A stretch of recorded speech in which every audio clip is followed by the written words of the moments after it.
welcome back. You don't need to look far to know that Buffalo is buzzing with young entrepreneurial spirit, but most of these business owners have at least graduated middle school. Well, not the woman that we are going to meet next. We are meeting the subject of one of the new stories in the new issue of Buffalo Magazine. We have editor Jen Rung here, along with writer Sherry Masor and Madison Wagstaff, a middle schooler from Maryvale Middle School, here to tell us about the business that she launched with the help of Buff State. But first, Jen, let's start with you. Why did you want to dedicate some of the pages in this new issue of the magazine to the young entrepreneurs here in Buffalo? Well, when Sherry pitched the story to me, I thought it was such a great idea. I think entrepreneurship in general is a really growing trend, and in Buffalo in particular, it's just becoming so popular with the recent 43 North contest, and I think people are just very interested in starting their own businesses and entrepreneurship in general. We wanted to find out how the bug bites the youngest among our... It's so interesting. We were just talking a little bit earlier this week with the 43 North organizers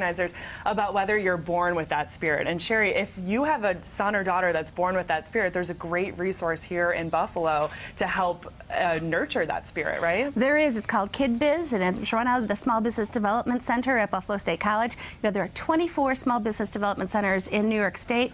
KidBiz is only located in Buffalo. And it's such a great opportunity for kids to learn to be entrepreneurial and kind of channel their own creativity and start earning their own money and growing an appreciation for being their own boss. And Madison, that's exactly what helped you launch your own business, KidBiz. Tell us about your business and what you do. Well, I like to make my own jewelry, and I like to put my own style on it. So I make necklaces, earrings, and bracelets, and the name of my business is called Madison's Fabulous Creations. And I got started by when my grandma went to Georgia and she bought a bracelet, and she was like, "Oh, Madison, you could do this." So I was like, okay. So we bought the supplies from the craft store, and then we started making it for our friends and family. And then my auntie Charlene, she also helped out by letting us join this organization called KidBiz, sponsored by Buffalo State College. So it helped us a lot, and this is going to be my last year. And what made you want to sell your jewelry but not just make it? Because we can see here you brought some samples. You are very good at it. But what made you want to launch a business with your creativity here? Well, I don't know. I just like to be my own boss, and I really like to be an entrepreneur and sell my own jewelry. Tell us a little bit about the pieces that you brought us today, because they are absolutely fabulous. Well, this right here I call the Tropical Gumdrop Necklace, and it reminds people of gumballs, and I really like it myself. I'm wearing it. And here's a blue turquoise necklace, and here's our new necklace that we just made, and it's called well, I call it like a snakeskin necklace, but a lot of people like it now. And your designs really have a nice range. It's so great to have some handmade jewelry, and you sell it at the KidBiz Marketplace, which happens in conjunction with the Elmwood Bidwell Farmers Market, correct? Yes, it's at the rear of the market, and it's coming up this Saturday from 9 to 1.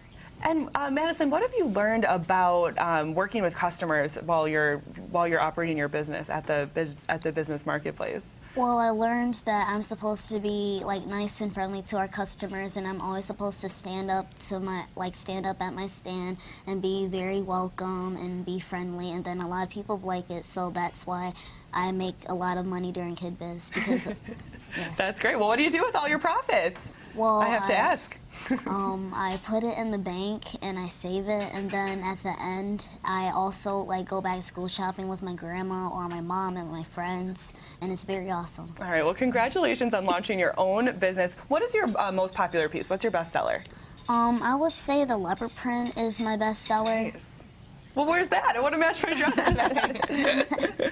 All right, thank you so much for coming in. We do wish you the best with your business. Jen, on the cover of this magazine, we also want to mention, is the Buffalo's Best Husband, like we just mentioned before, too. It's on newsstands this weekend, right? Yes, starting Sunday. Okay, what else is inside? There's a lot. We have Buffalo's Best Burgers, actually. We picked 4 of the best places to find a burger. And there's actually a lot of other articles on relationships and how to create a good marriage. All right, sounds great. The new issue of Buffalo Magazine is on newsstands this weekend. Pick it up, read about dads, burgers, and kids in business. Be inspired this weekend. Thank you, all of you ladies, so much for being here. And don't go anywhere, because some members of the staff want to definitely shop at our little marketplace here set up in the studio. Let's toss over to Emily Lenahan right now, though, for our next .com check of the